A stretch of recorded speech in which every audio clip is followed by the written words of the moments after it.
Bonjour et bienvenue dans cette troisième partie et dernière de Vie à Neuf. C'est vendredi, c'est bientôt le week-end et le vendredi, nos experts sont là pour nous aider à améliorer notre quotidien, à déstresser. On va même parler de l'horoscope avec Sylvie Carillou qui est en plateau. Bonjour Sylvie. Bonjour. Ça va bien? Ça va très bien. Bon, Paola, on va faire de la déco mais zen plutôt. On est bon. Et vous François, on va randonner? On va randonner sous les étoiles de nuit. Ah voilà, de nuit, c'est sympa ça, avec un petit bivouac et tout. Très sympa. Bon, alors très bien, très bien, bon programme aujourd'hui. Sylvie, on va commencer avec vous. On aimerait en savoir un peu plus sur l'horoscope de l'hiver 2018. Qu'est-ce qui nous attend? Enfin, surtout pour les béliers. Oui, alors attendez, juste un truc. Vous êtes quel signe, Paola? Scorpion. Scorpion. François? Balance. Vous êtes sûr? Oui. Bon. Vous êtes Gémeaux? Non, Taureau. Ah oui, c'est moi, Gémeaux. Allez, on y va. Bon, il y a de quoi faire. Allez, Alors, on commence par les béliers. Une saison sous forme de combat contre les planètes qui vous mettront des bâtons dans les roues dans tous les domaines. Ah. Il faudra attendre le printemps pour souffler et tirer les fruits des efforts de l'hiver. Bon, tirer les fruits sur les gens qui passent. Tirer des fruits. Ou pas. Non, c'est pas Taureau. ça. Taureau, Sylvie, on est concentré. Votre hiver sera sous le signe du travail. Vous serez au taquet. Février sera le mois de l'amour avec Vénus en Capricorne. Oui, mais février, c'est loin. Vous voyez. Ah ouais, mais c'est pour l'hiver, qui exerce votre pouvoir de séduction. Ouais, d'accord. Donc, ne doutez pas. C'est ça. Ouais, c'est ça, ouais, dans le bivouac. Exactement. Gémeaux pour Florian. Un trimestre où tout ne sera pas simple. Voilà. Et les projets reportés, sauf en mars, mois sur lequel vous retrouverez le sourire, une amitié amoureuse vous permettra de reprendre du poil de la bête. Ah, c'est bien ça. On passe. Cancer. Janvier-février sera très compliqué, miné par les oppositions, mais le mois de mars vous inspirera la joie de vivre grâce à de belles opportunités qu'il vous apportera. Lion. Vous démarrerez sur le chapeau de roue, mais attention, votre élan sera vite freiné car il faudra attendre un peu pour bénéficier des bons influx de Jupiter. Allez, Vierge. Cet hiver ne tourne pas rond, beaucoup de retard et d'entraves, il faudra faire le dos rond et continuer à persévérer. Vos amours verront la vie en rose en février, alors profitez-en. Balance. En janvier, Balance. vous serez volcanique, mais février vous apportera une belle envolée de vos projets, mars vous ouvre les portes de l'amour. Ah, Volcanique. c'est bien ça. Volcanique. Volcanique. C'est bien, c'est complet. Scorpion. On relève les manches Oh là. et on fonce côté pro. Février et mars sonnent comme une douce sérénade pour vos amours. Sympa. On fait Sagittaire, oui, allez, on fait Sagittaire. Alors, vous ferez le point sur votre situation afin d'avancer vers la voie de la réussite. Attention, le mois de mars sera conflictuel et au sujet de malentendus. Ouais. Capricorne. Janvier-février sont délicats, conflits de famille et finances en berne. Heureusement, mars vous apportera beaucoup de satisfaction dans tous les domaines. Verseau. Vous démarrez l'année sur une note sucrée pour vos amours et jusqu'en février, vous recoulez, verrez la vie en rose. Seules quelques heures dans le travail en mars assombriront le tableau. Et Poisson pour finir. Vous démarrez en trombe ce début d'année avec un planning pro surchargé. Vous adorez être au centre des cancans. Vos amours, eux, sont au placard. Ah, Pour Voilà, les pas poissons. d'amour pour les poissons. alors c'est un peu mitigé quand même. Hein. Pour la fin d'année. En fait, on dit toujours que l'année démarre au printemps. Donc, en fait, elle est un peu à l'image de ce que l'année 2018 a été, quoi. Enfin, c'est la fin de l'année 2018, début de 2019. Mais bon, il y a des grands bouleversements pour tout le monde en 2019, quand même. Hein. Bon, bien, vous en reparlerez. Oui, on va suivre ça de près. Et il y a un petit événement, enfin même un gros événement bientôt. C'est le 16, 17, 18 novembre, c'est ça? Oui, tout à fait, la salle de Bigoulia. Oui. La salle des fêtes de Bigoulia. C'est le salon Diviniscence. Oui. Donc, il va y avoir une dizaine de médiums avec moi, des thérapeutes, C'est un peu avec des bien-être soins.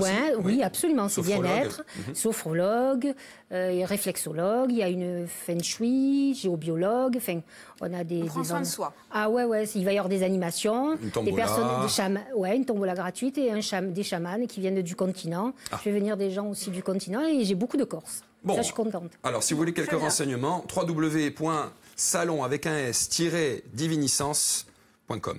C'est ça? C'est parfait. Voilà, et vous allez passer un beau moment, c'est à Bigoulia. Absolument. Bon, on a tout dit. Merci, C'est très bien. Sylvie. Merci. Super, merci. Paola, on attache une attention particulière, vous le savez, dans Viano, on en parlait justement avec Sylvie, on aime bien la sophrologie, on aime bien être zen. Le bien-être, zénitude. voilà. Hein, et Paola, vous avez tout fait pour nous.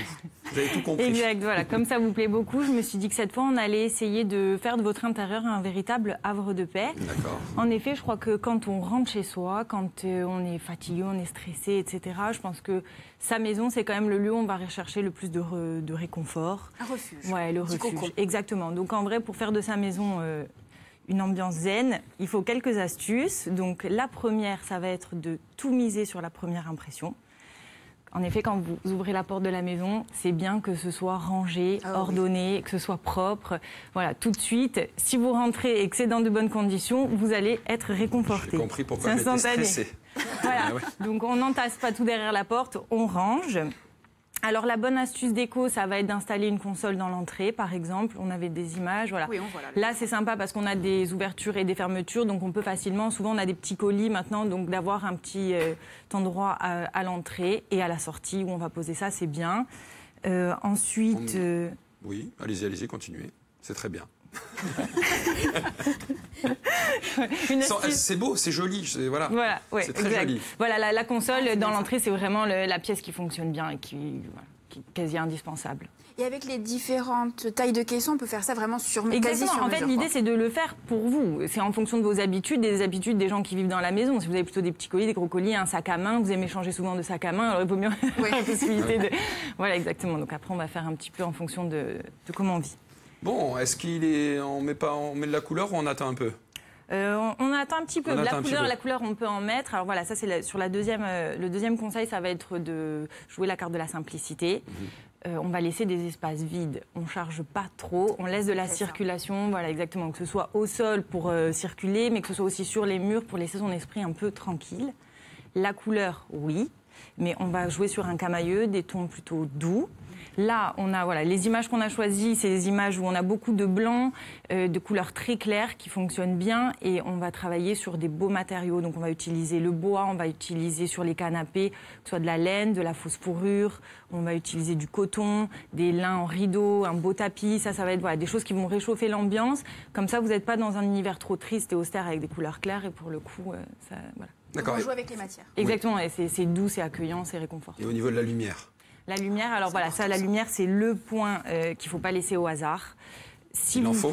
Oui, il en faut. Alors, si vous pouvez, il faut le travailler déjà sur le plan électrique. En fait, c'est primordial. Dès qu'on fait une maison, il faut penser quelle pièce va servir à quelle activité. Et surtout, dans les pièces qu'on a aujourd'hui, souvent, on a plusieurs activités. Le salon, ça devient un bureau, ou la chambre, un bureau, etc. Donc, c'est bien de vraiment se dire, dans cette pièce, on a telle activité. Et pour chaque activité, on va déterminer l'endroit exact où on dispose les luminaires. Mais il faut le savoir, vous savez qu'il faut le savoir. Là, on a un canapé, on a le petit lampadaire à côté. C'est vrai que si on a son smartphone et tout, c'est bien de se prévoir un luminaire dessus. Où on a ça, c'est une très bonne idée. Dans une chambre, par exemple, on va avoir un bureau qui peut être décalé. Là, on a mis le luminaire juste au-dessus, collé carrément au mur. Voilà, c'est complètement décalé dans la pièce. On y pense rarement, mais voilà, pensez aux activités dans les pièces. Et vous nous conseillez plus une lumière jaune, une lumière blanche? Une lumière tamisée, jaune. Après, voilà, c'est en fonction de l'activité. Dans un bureau, on va être moins sur des lumières tamisées. Mais oui, dans l'ambiance du salon et de la chambre, on va partir sur des lumières plutôt jaunes et douces. Bon, est-ce qu'on a le petit truc en plus? Le petit truc en plus, ça va être alors de laisser entrer la nature. Oui. Les plantes intérieures, ça fonctionne bien toute l'année. Si vous avez la chance d'avoir une cheminée, on l'allume parce que le feu, c'est quand même... réconfortant. Mais oui, le crépitement, pour se ressourcer, mais franchement. Oui. Voilà. Le petit plus qui fait la différence, je crois que quand on rentre dans une maison et que ça sent bon, c'est quand même... c'est mieux. C'est mieux. Non, mais voilà. Donc la bonne idée cet hiver, c'est les diffuseurs qu'on voit beaucoup. Il y a plein de marques qui en font. Donc voilà. Et là, celui-ci, il est super. Là, moi, j'ai utilisé un mélange Ravinsara et eucalyptus. En plus de sentir bon, ça renforce les défenses immunitaires de toute la maison. Donc, ça sent super bon. Et c'est joli, la petite fumée et tout. Voilà, Et ce sont des huiles ou des parfums? Ça, c'est des huiles essentielles. D'accord. Après, on peut utiliser les parfums, les bougies parfumées, ça fonctionne aussi. Mais c'est vrai que l'huile essentielle, en plus, ça assainit l'air de la maison. Donc, c'est pas mal. Ok, merci. Vous avez tout pour redécorer un peu zen votre maison. Hein, quand on rentre du boulot, c'est sûr que c'est toujours agréable de rentrer dans un univers plutôt zen et cool. La vie est mieux après. Vous faites du feng shui? Pas du tout, mais c'est très... oui, il y a plein de choses intéressantes. Voilà, c'est ça. Après, il faut... Il y a dans toutes les... Il y en a partout des... feng shui, il y a plein de... Exactement. Le tout, c'est de se sentir bien. Il faut faire effort, exactement, en fonction de son intuition. Je crois que c'est quand même le mieux. Bon, parfait. Alors, François, vous êtes plutôt zen, hein, vous êtes quelqu'un d'assez zen. Très zen. Voilà. Et vous nous volcanique. Volcanique, voilà, on le disait. Et vous nous faites découvrir donc la Voie lactée à travers vos randonnées de nuit. Exactement. Alors tout à l'heure, vous faisiez l'horoscope. En horoscope, on parle d'astrologie. Et de mon côté, plutôt, on parle d'astronomie. En fait, on regarde vers l'espace et on s'aperçoit que, alors je mets la parenthèse, en Corse, aussi. On a énormément de choses à voir et on a cette chance de pas avoir beaucoup de pollution lumineuse, d'avoir des villages assez retirés. Et quand on lève les yeux, on voit un spectacle. Un beau spectacle, un très beau spectacle. Voilà. Donc là, on a des photos qui défilent. Là, on est au lac de Bastagne, juste au-dessus, en dessous du On dirait que Lurinos. vous êtes dans l'Antarctique, quoi. On dirait qu'on est en Antarctique. Et on Alors est ce d'accord que soir-là, c'est pas trafic et vous n'avez pas rajouté des points alors, lumineux. Si oui, il y a un développement photo qui est effectué, mais l'appareil photo a un capteur qui est sur certains points plus précis qu'un œil. Il voit plus de choses. On peut lui faire des temps de pause, chose qu'on ne peut pas faire avec un œil. Et là-dessus, on a un temps de pause de 25 secondes. Voilà. Ah oui, d'accord. À peu près, voilà. Donc c'est assez court là aussi. Donc là, on est au pied du Monte Renoz. 2 copains en bas à gauche de la photo, pardon. Ils font quoi? Et la Voie lactée. Très très beau. Voilà. Donc si on regarde peut-être sur la prochaine photo, je sais pas. Voilà, sur celle-ci, on s'aperçoit qu'on a sur la gauche donc de cette traînée blanche, on a un espace qui est un peu gris clair, vert. C'est la couleur de l'espace. En revanche, dans la Voie lactée, dans cette traînée blanche, qu'on y trouve on a du noir. Ouais. Et ce noir-là, c'est du gaz. C'est majoritairement de l'hydrogène. Et c'est le gaz qui est à l'origine de la formation de notre univers. Voilà. D'accord. Bon. Et bon, alors comment on l'observe, cette Voie lactée? Parce que vous parlez de l'œil. La Voie lactée, on peut l'observer. Alors en Corse, on a cette chance de pouvoir l'observer un petit peu partout. Pour les Ajacciens, alors les Bastiais, je ne connais pas trop les coins. Les Ajacciens, c'est île Sanguinaire, début d'été, à Capo. Alors elle se lève au sud-est, très rasante sur l'horizon lorsqu'on est en hiver. Et petit à petit, elle va se lever de plus en plus en été. C'est pas du tout de lumière. Non, c'est...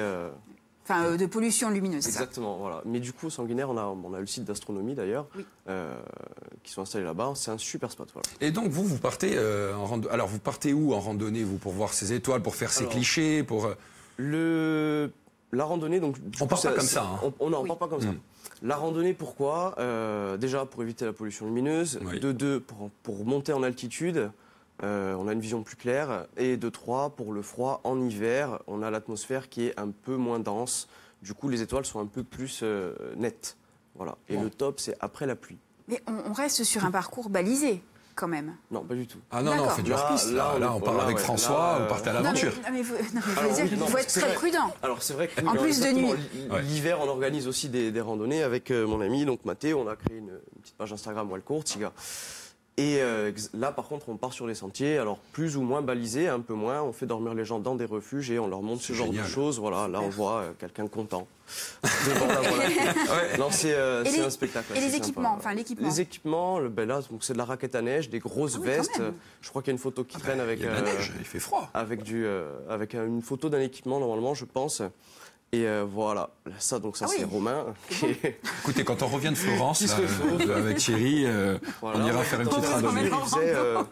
Sur celle-ci, de la photo, il faisait moins 15 degrés. Moins 15, ah oui. Alors, moins 15 degrés sec, ça tient, il n'y a aucun souci. 0 degré humide, on s'est gelé. On s'est gelé. Voilà, il faut mettre à moins 15 sec qu'un 0 humide. Et ce sera la phrase du jour. Oui, c'est la phrase du jour. Merci beaucoup. On a le temps de teaser très rapidement ou pas? Oui, alors très rapidement, on vous conseille la diffusion du documentaire Juste une ombre, un documentaire signé Jacques Hippolyte le dimanche 11 novembre à 17h en version corse sous-titrée. La réalisatrice évoque les mutineries de 1917. Allez, merci, on arrive à la fin, bien sûr. Merci beaucoup à vous trois pour vos précieux conseils. Nous, on se retrouve lundi, c'est le week-end là. On va se reposer un petit peu et vous aussi. Alors on se retrouve lundi sur Viastel à l'heure et de bonne humeur comme chaque lundi. Allez, bisous. On vous embrasse.